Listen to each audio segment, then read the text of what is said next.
The alarm buzzed like a mosquito trapped under glass, shrill, persistent, and impossible to ignore. I groaned, slapping at the nightstand until my hand connected with the offending device.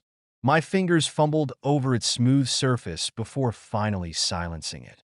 For a moment, I lay there in the dim morning light filtering through the blinds, staring up at the ceiling as if it held some secret answer to why life felt so heavy lately. It didn't. Work was waiting for me again today. A relentless tide that pulled me further away from myself with every passing week. I dragged myself out of bed, shuffling to the bathroom where the mirror greeted me with an unflinching reflection. Dark circles shadowed my eyes, evidence of another restless night spent wrestling with thoughts I couldn't quite name. Maybe it was exhaustion. Maybe it was something deeper, something I wasn't ready to confront. By the time I stepped into the office, the fluorescent lights overhead hummed faintly, casting everything in a sterile glow. Papers cluttered my desk, reminders of deadlines looming just beyond reach. I sank into my chair, trying not to let the weight of it all press too hard on my chest. Across the room, laughter erupted from a cluster of coworkers gathered around someone's computer screen. They were watching one of those viral videos everyone seemed obsessed with lately, a dog doing tricks or maybe a baby laughing uncontrollably. Whatever it was, it made them happy that I envied their ease, their ability to lose themselves in simple pleasures while I sat here drowning in spreadsheets and emails. But then again, they didn't know what it was like to carry this constant ache inside you, an ache that had no clear origin but refused to leave you alone. And then he walked in. It wasn't unusual for him to breeze through the office doors late, coffee cup in hand, looking like he hadn't given a second thought to whether anyone noticed his tardiness. He never did. That was just who he was: confident, self-assured, infuriatingly magnetic. His name was Daniel, though most people called him Dan because it sounded less formal, less intimidating. Not that it helped much. Even hearing his name whispered across the room sent a jolt through me, sharp and electric. Dan moved with purpose, his long strides eating up the distance between the door and his workstation. His dark hair was tousled, as though he'd run his fingers through it absent-mindedly during his commute. A leather jacket hung loosely off his shoulders, revealing the crisp white shirt underneath, sleeves rolled up to his elbows. He always dressed like he belonged somewhere better than this drab office, somewhere brighter, louder, more alive than as usual. Heads turned when he entered. Some people smiled. Others pretended not to notice. Me? I kept my gaze glued to my monitor, pretending to be absorbed in whatever document I'd opened moments ago. Except I wasn't reading anything. I couldn't focus. Not when I could feel his presence settling into the space behind me, close enough that if I leaned back just slightly, our chairs might touch. We weren't friends. We barely spoke outside of work-related exchanges, which were few and far between since we worked in different departments. But still, there was something about the way he carried himself, the way his voice dropped low when he laughed, the way his eyes lingered just a fraction longer than necessary whenever our paths crossed, that IT wasn't supposed to matter. He was my rival, after all, or at least that's what everyone said. Our teams competed constantly, vying for promotions, bonuses, recognition. And Dan? Well, Dan excelled at everything he touched. It was maddening, inspiring, impossible to ignore. But today, none of that mattered. Because today, fate, or sheer bad luck, had decided to throw us together in ways neither of us could have anticipated. The email arrived mid-morning, popping up on my screen with the kind of urgency reserved for emergencies. At first glance, it seemed innocuous enough: a mandatory team-building retreat scheduled for the weekend. Corporate nonsense designed to make us collaborate and bond. Normally, I would have sighed, marked it as read, and moved on. But then I saw the subject line: accommodations confirmed. Curiosity got the better of me. I clicked open the attachment, scanning the details quickly. That's when my stomach dropped. Due to an unexpected booking error, several rooms had been double booked. To resolve the issue, certain employees would need to share accommodations. Specifically, me and D.A.N.My heart thudded against my ribs, each beat echoing louder than the last. Sharing a room with him? In a love hotel, no less. One of those kitschy places with heart-shaped tubs and mirrored ceilings. This had to be some kind of cruel joke. For the rest of the day, I avoided looking in his direction, even as my mind raced with questions. Would he laugh it off? Complain? Refuse outright? Part of me hoped he would. Another part, the part one tried desperately to suppress, wondered what it might feel like to spend an entire night under the same roof as him. When quitting time finally came, I packed up my things slowly, stalling as long as possible. But inevitably, I found myself standing outside the building, waiting for the carpool van that would take us to the retreat location. Dan appeared beside me a moment later, lighting a cigarette with practiced ease. "You get the memo?" he asked casually, exhaling a plume of smoke into the cool evening air. "Yeah," I muttered, keeping my eyes fixed on the horizon. He chuckled softly, shaking his head. "Guess we're stuck with each other? Huh?" His tone was light, almost teasing, but there was something else beneath it, something I couldn't quite place. Was it amusement? Resignation? Or maybe anticipation? Before I could respond, the van pulled up, its tires crunching against the gravel parking lot. We climbed in without another word, sitting on opposite ends of the bench seat. The drive stretched ahead of us, long and uncertain, mirroring the tangled mess of emotions swirling inside me. What awaited us at the end of this journey? A shared bed in a gaudy love hotel. Hours upon hours of forced proximity. And perhaps, just maybe, the chance to uncover truths neither of us was brave enough to admit aloud. The van ride was a cacophony of chatter and laughter, the kind that filled spaces but never quite reached the corners where silence lingered. My co-workers were animated, their voices rising over one another as they speculated about the retreat's activities. Trust falls, scavenger hunts, awkward icebreakers designed to make us feel closer than we actually were.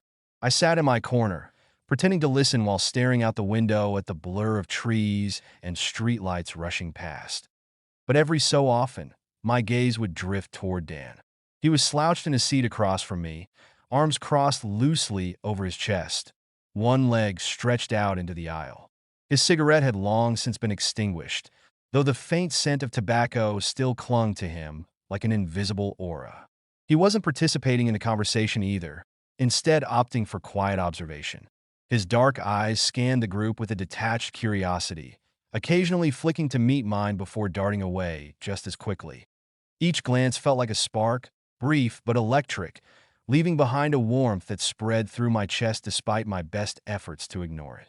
Why did he keep looking at me? Was it boredom? Amusement? Or was there something else? A question he wanted to ask but couldn't bring himself to voice?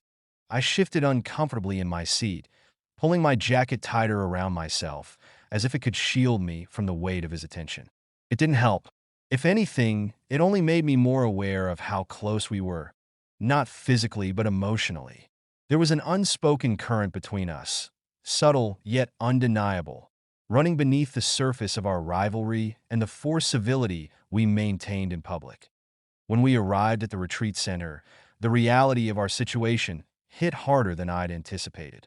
The building itself was unremarkable, a sprawling lodge nestled deep in the woods, its rustic charm marred by fluorescent lighting and industrial carpeting.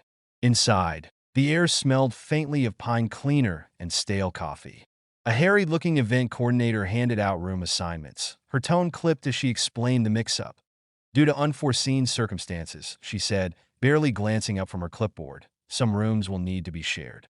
Please check your assigned partners carefully." My stomach tightened as I accepted the slip of paper thrust into my hand. Sure enough, scrawled next to my name in neat block letters was Daniel Harper. Dan appeared beside me moments later, holding his own assignment. He raised an eyebrow when he saw my name on his sheet, lips curling into a smirk that made my pulse quicken. Well, he drawled, leaning casually against the wall. "Looks like fate has a sense of humor." "Yeah," I muttered, avoiding his gaze. "Funny." He chuckled softly, the sound low and warm, sending a shiver down my spine. "Relax, okay? It's just one night. We'll survive." His words were meant to reassure, but they only heightened my unease. Surviving wasn't the problem. It was what might happen during those hours together that worried me. What if I said something stupid?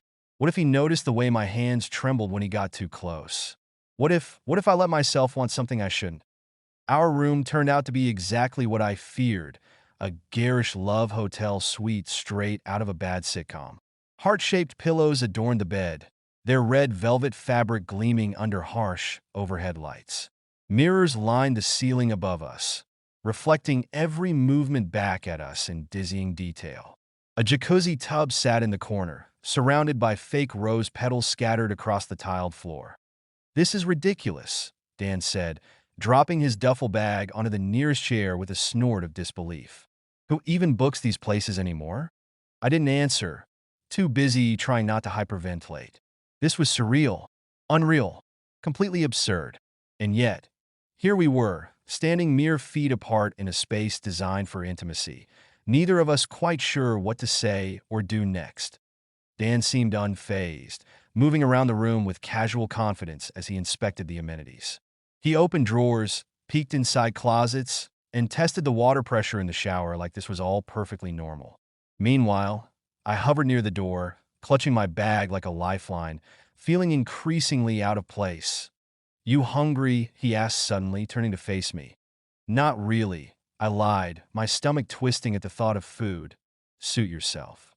He shrugged, grabbing his wallet from his pocket. "I'm gonna grab dinner downstairs. You coming?" I hesitated, torn between wanting to escape the suffocating atmosphere of the room and dreading the idea of being alone with him in public. Finally, I shook my head. "Nah, I think I'll stay here." "All right." He paused, studying me for a moment longer than necessary. "Don't wait up." And then he was gone, the door clicking shut behind him. Alone in the room, I sank onto the edge of the bed, letting the silence wash over me. The absence of his presence was both a relief and a void, leaving me hyper-aware of everything. The hum of the air conditioner, the faint creak of the floorboards, the steady rhythm of my own breathing that I tried to distract myself by unpacking, arranging my clothes neatly in the dresser drawers, organizing toiletries in the bathroom. But no matter what I did, my thoughts kept circling back to him, to the way his voice softened when he teased me, to the way his fingers brushed against mine earlier today when we passed documents between us, to the way his gaze lingered just a little too long whenever our paths crossed that IT wasn't supposed to mean anything. He was my rival, after all, someone I competed against, someone I resented for being effortlessly brilliant while I struggled to keep up. So why did my heart race every time he looked at me? Why did my skin tingle whenever he came near? I told myself it was nothing. Just nerves. Just proximity. Just a knock at the door startled me out of my thoughts. "Room service," called a cheerful voice from the other side that I frowned, confused. We hadn't ordered anything. Cautiously, I approached the door and cracked it open, peering outside. Standing there was Dan, balancing 2 paper bags in one hand and a six-pack of beer in the other. "I figured you'd change your mind about dinner," he said with a grin, stepping past me into the room. "I didn't," I protested weakly, closing the door behind him. "Sure you didn't." He set the bags down on the small table by the window, pulling out containers of takeout food and setting them side by side. "Come on, eat something. You look like you haven't had a decent meal in days." I wanted to argue, to insist that I wasn't hungry, that I didn't need him taking care of me. But the truth was, I hadn't eaten much lately. Stress had a way of killing my appetite, and the thought of sitting down to a proper meal felt almost foreign. Reluctantly, I joined him at the table, picking at the food without much enthusiasm. He didn't push me, instead focusing on his own plate as we ate in companionable silence. "So," he said eventually, breaking the quiet, "what's your deal?" "My deal?" I echoed, raising an eyebrow. "Yeah, you're always so tense, like you're carrying the weight of the world on your shoulders or something." "I'm fine," I snapped, perhaps a little too sharply that he held up his hands in mock surrender. "Hey, no judgment here. Just saying, you seem like you've got a lot going on. Thought maybe talking about it might help." Talking about it. Right. Because opening up to him, the man who thrived on competition, who exuded confidence and charisma while I stumbled through life unsure of myself, was such a great idea. "I don't know," I admitted finally, staring down at my half-eaten burger. "Maybe I just don't know how to relax." Dan nodded slowly, as if considering my words. Then he leaned back in his chair, stretching his arms above his head. Well, lucky for you, I'm an expert at relaxing. Maybe I can teach you a thing or two. His tone was teasing, but there was a sincerity in his expression that caught me off guard. For the first time, I wondered if maybe, just maybe, he understood more than he let on by the time we finished eating. The tension between us had shifted, softening into something less guarded, more genuine. We talked about work, about music, about random things that popped into our heads. It was easy, natural, like slipping into a warm bath after a long day. But when the conversation inevitably turned to the topic of relationships, my defenses went up again. So, Dan began casually, popping open another beer. You seeing anyone? No. I replied quickly, maybe too quickly. You? Nah. He took a sip, watching me over the rim of the bottle. Too busy chasing promotions to chase romance, I guess. Right? There was a beat of silence, heavy with unspoken questions. Did he suspect anything? Could he tell that my lack of interest in dating wasn't entirely due to workload? Before I could spiral further into self-doubt, he changed the subject, steering us back towards safer territory. But the seed had been planted, lingering in the back of my mind like a shadow I couldn't shake. As the night wore on, we settled into a rhythm, alternating between conversation and comfortable silence. By the time we crawled into bed, on opposite sides, naturally, I found myself oddly at ease, lulled by the steady sound of his breathing beside me. For the first time in weeks, I slept soundly, dreams filled with fleeting glimpses of a future I wasn't ready to acknowledge yet. The first thing I noticed when I woke up was the light, soft, golden, and streaming through the gauzy curtains like liquid warmth. It painted the room in hues of amber and honey, transforming the garish Love Hotel suite into something almost serene. For a moment, I lay there, half asleep, letting the quiet hum of morning settle over me. Then reality came rushing back that I wasn't alone. Dan was still asleep on the other side of the bed, his face partially obscured by the crook of his arm. His breathing was slow and steady, each exhale ruffling the hair that had fallen across his forehead. He looked different this way, softer, vulnerable. Gone was the sharp-edged confidence he wore like armor during the day, replaced by an unguarded openness that made my chest ache in ways I didn't want to examine too closely. That I shifted carefully, trying not to disturb him, but the movement must have been enough to stir him awake. His eyelids fluttered open, revealing dark eyes clouded with sleep. For a second, he just stared at me, disoriented, before recognition dawned. Morning, he mumbled, voice rough and gravelly from slumber. Morning, I echoed, my own voice barely above a whisper. Neither of us moved for what felt like an eternity, caught in the strange limbo between waking and fully conscious. The air between us crackled with unspoken tension, charged with the intimacy of shared space and proximity. Finally, Dan broke the spell by sitting up, running a hand through his tousled hair. Coffee? He asked, swinging his legs over the edge of the bed. Yeah, I said quickly, grateful for the distraction. Definitely. Breakfast was a subdued affair, held in the lodge's dining hall where sunlight poured through floor-to-ceiling windows overlooking the forest. The tables were scattered with remnants of last night's chaos. Empty plates, crumpled napkins, abandoned coffee cups. But the staff had already begun cleaning up, their movements efficient and unhurried. We sat together, though not by choice. The seating arrangement had been predetermined as part of the retreat schedule. Still, it wasn't unpleasant. There was a comfort in the familiarity of his presence now, a rhythm we'd fallen into without realizing it. So, Dan said after a while, stirring sugar into his coffee, what's on the agenda today? I glanced at the itinerary pinned to the corkboard near the entrance. Team-building exercises, apparently. Trust falls, obstacle courses, all that fun stuff. He groaned, rolling his eyes dramatically. Great. Just what I needed, a chance to break my neck falling off some rickety platform. You'll live, I teased, surprising myself with the ease of my tone, says you. He smirked, leaning back in his chair. What about you? You any good at these things? Not really, I admitted. I'm more of a stand in the corner and hope no one notices me kind of guy. Huh. He tilted his head, studying me thoughtfully. Guess I'll have to keep an eye on you then. Make sure you don't trip over your own feet or anything. His words were laced with humor, but there was an undercurrent of sincerity that made my stomach flip. Was he offering to look out for me? Or was this just another layer of his competitive nature? A way to prove he could handle whatever challenges came our way better than I could? Before I could decide, the event coordinator clapped her hands sharply, calling everyone's attention to the front of the room. "All right, team," she announced brightly. "Let's get started. First up, partner assignments."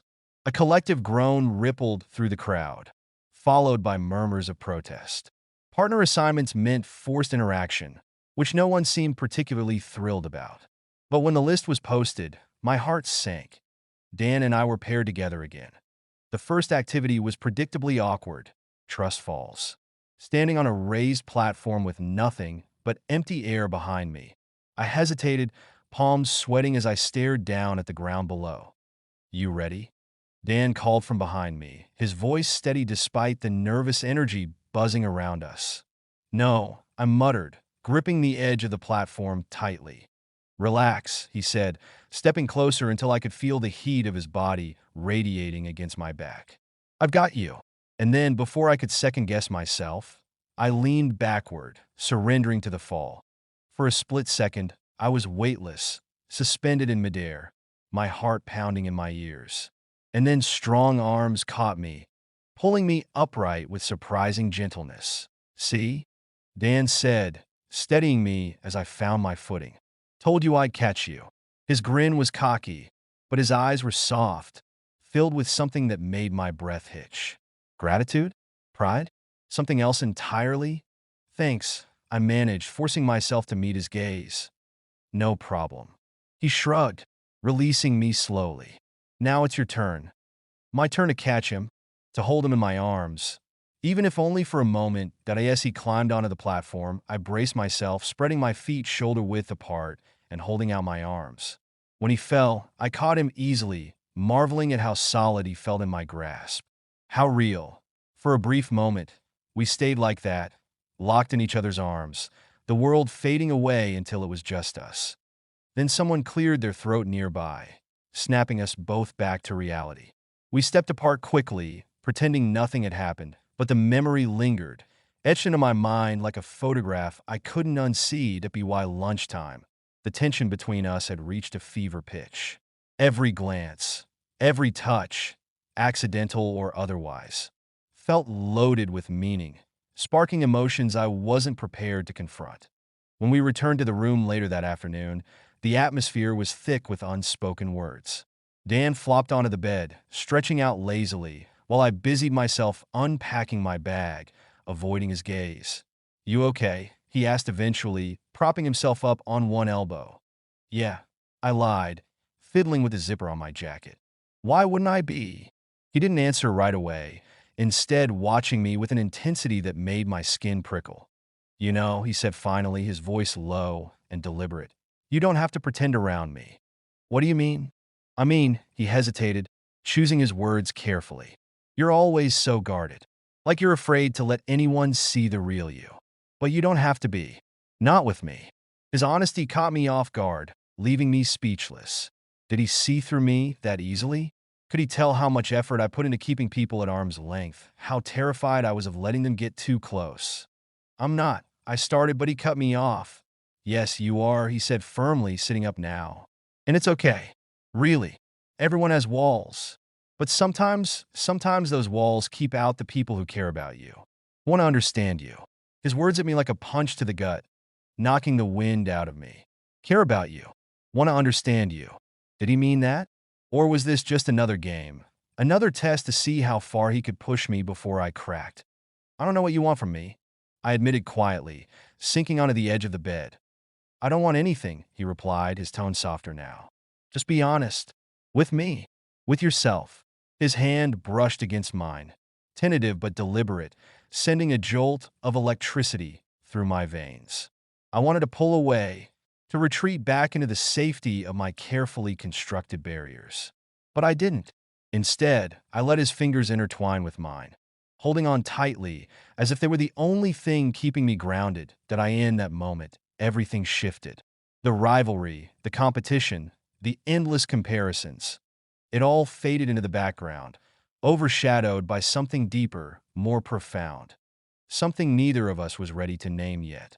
The rest of the afternoon passed in a haze, each activity blurring into the next. Obstacle courses turned into scavenger hunts, which morphed into group discussions about teamwork and communication. By the time we returned to the room for the evening, my body ached from physical exertion, but it was nothing compared to the emotional exhaustion weighing me down. Dan seemed unaffected as usual. He moved with his characteristic ease, tossing his jacket onto the chair and kicking off his shoes without a second thought. I, on the other hand, felt like every step required monumental effort, as if the ground beneath me had shifted and I was struggling to find solid footing. Long day, huh? He said, flopping onto the bed with a groan. You could say that, I muttered, leaning against the wall and crossing my arms over my chest. He glanced at me, his expression unreadable. You holding up okay? I'm fine. It was becoming a reflex, this automatic deflection whenever someone asked how I was doing. Fine. Always fine. Never anything more or less. But Dan didn't let it slide this time. No, you're not, he said bluntly, sitting up straighter. Stop saying you're fine when you're clearly not. His words hit a nerve, sharp and unrelenting. I opened my mouth to argue, to insist that I was perfectly capable of managing my own emotions, but the look in his eyes stopped me cold. There was no judgment there, no impatience, just quiet understanding. What do you want me to say? I snapped, frustration bubbling to the surface. That I hate this? That I hate being stuck here with you, pretending everything's normal when it's not. His brow furrowed slightly, but he didn't interrupt. Instead, he waited, giving me space to unravel. I don't know what's happening. I continued, pacing now, unable to stay still. 1 minute, we're rivals, barely tolerating each other, and the next what? He prompted gently, his voice barely above a whisper. Next, I can't stop thinking about you, I admitted, the confession spilling out before I could reel it back in. About how you make me feel. About how much I want. I cut myself off abruptly, horrified by my own words. What was I doing? This wasn't supposed to happen. We weren't supposed to be anything more than co-workers, competitors, two people thrown together by circumstance. And yet here I was, standing in the middle of a love hotel suite, confessing feelings I hadn't even fully processed myself. For a long moment, neither of us spoke. The silence stretched taut between us, heavy with unspoken questions and unresolved tension. Then Dan stood, closing the distance between us until we were face to face. You think I haven't noticed? He asked softly, his gaze locking onto mine. That I haven't felt it too? My breath hitched, caught somewhere between hope and disbelief. What are you saying? I'm saying, he hesitated, searching for the right words. I'm saying I don't know what this is either. But I do know that I can't keep pretending it doesn't exist. Not anymore. His admission sent a shiver through me, equal parts relief and terror. Relief because I wasn't alone in this, that whatever strange pull existed between us was mutual. Terror because now there was no going back. No pretending. Only the raw, unfiltered truth staring us both in the face. Before I could respond, his hand came up to cup my cheek, his touch feather-light but undeniably real. My heart thundered in my chest, each beat echoing louder than the last. Tell me to stop, he murmured, his thumb brushing gently across my skin. And I will. Just say the word. But I couldn't. Not when every fiber of my being screamed for him to keep going. So instead, I leaned into his touch, closing my eyes as his fingers traced the line of my jaw. When his lips met mine, it was like stepping off a cliff, terrifying, exhilarating, utterly consuming. The kiss started slow, tentative, as if he was afraid I might pull away. But when I didn't, when I kissed him back with equal fervor, something inside him seemed to break loose. His hands slid into my hair, tilting my head to deepen the kiss, while mine clutched at his shirt, desperate to hold on. Time lost all meaning. The world outside faded away, leaving only the two of us, tangled together in a moment that felt both fleeting and eternal. Later, lying side by side in the dim light of the room, reality began to creep back in. What happens now? I asked, my voice trembling despite my best efforts to sound calm. I don't know, Dan admitted, staring up at the mirrored ceiling. but I don't want to go back to the way things were. Neither do I whispered, reaching for his hand. That we stayed like that for a while, holding onto each other as if afraid the other might disappear. For the first time in what felt like forever, I allowed myself to believe that maybe, just maybe, this could work, that we could navigate the messy, complicated terrain of our feelings and come out stronger on the other side. But deep down, I knew it wouldn't be easy. There would be challenges, obstacles, moments of doubt and fear. Yet somehow, knowing that Dan was willing to face them with me made all the difference. That as sleep finally claimed us, I realized something important. Walls weren't built to last forever. Sometimes, they crumbled under the weight of honesty, vulnerability, and love. And sometimes, that was exactly what you needed to move forward. Morning came too soon, dragging us both back to reality with its unrelenting light. The sun filtered through the curtains, painting golden streaks across the bed where we lay tangled together. My arm was draped loosely over Dan's waist, his warmth pressed against me like an anchor holding me steady. For a moment, I let myself believe that everything was simple, that this fragile cocoon of intimacy could last forever. But then he stirred, shifting slightly as consciousness returned. His eyes fluttered open, meeting mine with a softness that made my chest ache. "Hey," he murmured, his voice still rough with sleep. "Hey," I replied, brushing a strand of hair from his forehead. Neither of us moved for a while, content to linger in the quiet aftermath of what had passed between us. But beneath the surface, questions simmered, unspoken yet impossible to ignore. What did this mean? Where did we go from here? Finally, Dan broke the silence. "We should probably talk." The words hung heavy in the air, their weight undeniable. Talk. Of course we needed to talk. This wasn't something we could sweep under the rug or pretend didn't happen. But the thought of putting our feelings into words, of dissecting the delicate balance we'd stumbled upon, felt daunting. "I know," I said, sitting up and pulling the blanket around my shoulders. "But where do we even start?" He sat up beside me, mirroring my posture. "With honesty, I guess. No games. No pretending." His tone was resolute, but there was vulnerability in his expression, a flicker of uncertainty that mirrored my own. "Okay," I said slowly, taking a deep breath. "So, what does this mean for us? Are we together now?" The question felt clumsy, almost childish, but it needed to be asked. Labels mattered, especially when navigating the murky waters of identity and connection. Dan hesitated, running a hand through his tousled hair. "I don't know if I'm ready for labels. Not yet, but I do know that whatever this is, I want to figure it out. With you." His answer wasn't perfect, but it was honest.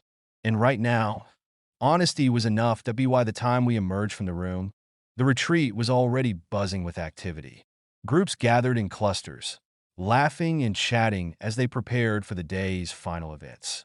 We joined them reluctantly, slipping back into the roles we'd played before: colleagues, rivals, acquaintances. No one suspected anything had changed. To them, we were just two coworkers sharing a forced partnership for the sake of corporate team building. It was easier that way, safer. Yet every glance, every accidental brush of hands, carried the weight of secrets we weren't ready to share. The morning's activities passed in a blur. A ropes course tested our trust, forcing us to rely on each other in ways that felt achingly intimate despite the crowd watching below. During a blindfolded maze challenge, Dan guided me through twists and turns with steady instructions, his voice cutting through the chaos like a lifeline. "You're doing great," he whispered at one point, his hand briefly touching mine as we navigated a narrow path. The contact sent a jolt through me, sharp and electric. It was maddening, intoxicating, to be so close to him, yet unable to acknowledge the depth of what we shared. Lunch provided a brief reprieve, allowing us to retreat to a secluded corner of the dining hall. Over sandwiches and lukewarm coffee, we talked quietly about everything and nothing: work projects, favorite movies, childhood memories. The conversation flowed easily, natural and unforced, as if the weight of our secret didn't exist. But eventually, the topic turned to more serious matters. "What happens after this?" I asked, tracing patterns on the tabletop with my fingertip. When we go back to work, back to real life. Dan sighed, leaning back in his chair. I don't know. Part of me wants to tell everyone to stop hiding, but another part, he trailed off, shaking his head. Another part is scared. I finish for him. Yeah. He met my gaze, his eyes filled with conflicting emotions. Scared of what people will say, of how it might change things, of messing this up before we even have a chance to figure it out. His honesty struck a chord deep within me. I understood his fear because it mirrored my own. Coming out, whether to ourselves or to others, wasn't easy. Society had conditioned us to guard our truths, to bury them beneath layers of denial and self-preservation. We don't have to decide right now, I said softly, reaching across the table to squeeze his hand. We can take it slow, figure things out as we go. He nodded, squeezing my hand back. Together. The afternoon brought the retreat's grand finale, a talent showcase designed to highlight individual strengths and foster camaraderie. Participants signed up for various acts: karaoke performances, stand-up comedy routines, impromptu dance numbers. When it was our turn to choose, Dan grinned mischievously. How about a duet, he suggested, flipping through the songbook. A duet? I echoed, raising an eyebrow. You realize neither of us can sing, right? Exactly, he teased, winking. That's what makes it fun. In the end, we settled on a classic rock ballad, partly because it was ironic and partly because the lyrics resonated in ways neither of us voiced aloud. As we rehearsed backstage, giggling over missed notes and awkward harmonies, the tension melted away, replaced by a sense of light-hearted joy. When we finally took the stage, the spotlight blinding and hot, I felt a surge of adrenaline unlike anything I'd experienced before.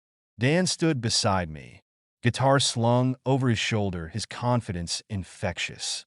Together, we launched into the song, voices blending imperfectly but authentically. The audience cheered, clapping along to the rhythm, oblivious to the deeper significance of the moment. For us, though, it was more than just a performance. It was a declaration, a promise to face whatever came next side by side. That night, back in the Love Hotel suite, we sat together on the edge of the bed, staring out the window at the star-studded sky. It's beautiful, Dan said quietly, breaking the comfortable silence. Yeah, I agreed, leaning my head against his shoulder. It is. For the first time in years, I felt a glimmer of hope. Not just for us, but for myself. Maybe love didn't have to be perfect or straightforward. Maybe it could be messy and complicated and uncertain, just like life itself. And maybe, just maybe, that was okay. The retreat ended with a sense of finality that felt both liberating and suffocating. As the van pulled away from the lodge, leaving behind the forest and its fleeting sanctuary, I couldn't help but feel like we were stepping into uncharted territory. The real world loomed ahead, vast and unpredictable, its rules and expectations threatening to encroach on the fragile bubble we'd created. Dan sat beside me again, his presence grounding yet unsettling. We hadn't spoken much since packing up our things that morning, too aware of the eyes and ears around us. But every so often, his hand would brush against mine. Accidental or intentional, it didn't matter. And the contact sent a jolt through me, sharp and electric. It was a reminder of what we shared, a lifeline tethering me to the person I wanted to be rather than the one I feared I had to become. When we arrived back at the office parking lot, reality hit hard. Colleagues spilled out of the van, laughing and stretching as they exchanged phone numbers and made plans for future meetups. Their voices filled the air, loud and carefree, while I lingered near the door, hesitant to step back into the life I'd left behind just 2 days ago. You ready? Dan asked softly, appearing beside me. No, I admitted, clutching my bag tightly. But I guess that doesn't matter, does it? He smiled faintly, his expression tinged with understanding. We'll figure it out, one step at a time. His words were meant to reassure, but they only heightened the knot of anxiety twisting in my stomach. What did figuring it out even mean? How could we navigate this without losing ourselves or each other in the process? The first few days back at work were awkward. Our interactions became a delicate dance of proximity and distance, each moment weighed down by the knowledge of what lay beneath the surface. In meetings, we sat apart, careful not to draw attention to ourselves. In the hallway, our conversations were clipped and professional, devoid of the warmth that had grown between us over the weekend. That IT wasn't easy.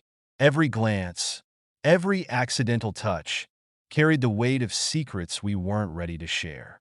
And yet, there were moments, small, fleeting glimpses of connection, that reminded me why we were doing this. Like when he caught my eye during a particularly tedious presentation and mouthed, bored yet, with a smirk that made me bite back a laugh. Or when he held the elevator door open for me, his fingers brushing mine as I stepped inside, lingering just long enough to send a shiver down my spine. These moments were rare, stolen fragments of intimacy amidst the chaos of daily life. But they were enough to remind me that whatever challenges lay ahead, we weren't facing them alone. That'd be why Friday evening, the tension between us had reached a breaking point, that I stayed late at the office, pretending to catch up on emails while everyone else filtered out for the weekend. Truthfully, I was avoiding going home, dreading the emptiness that awaited me there. When Dan appeared in the doorway of my cubicle, I wasn't surprised. "You're still here?" he asked, leaning casually against the frame. "I could ask you the same thing," I replied, closing my laptop with a sigh that he shrugged, pushing off the wall and stepping closer.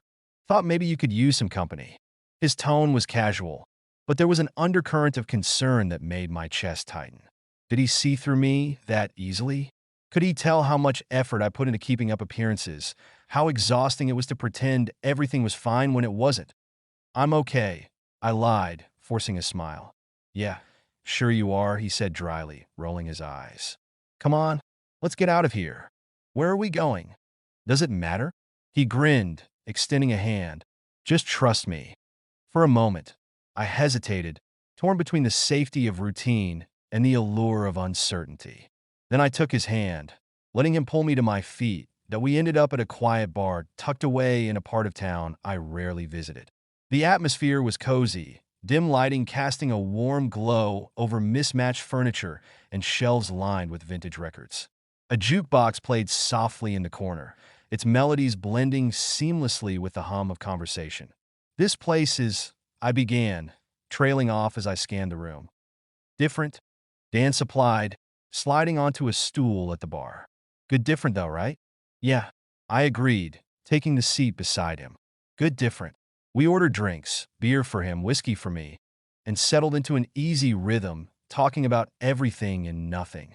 Work frustrations, childhood memories, random musings that popped into our heads.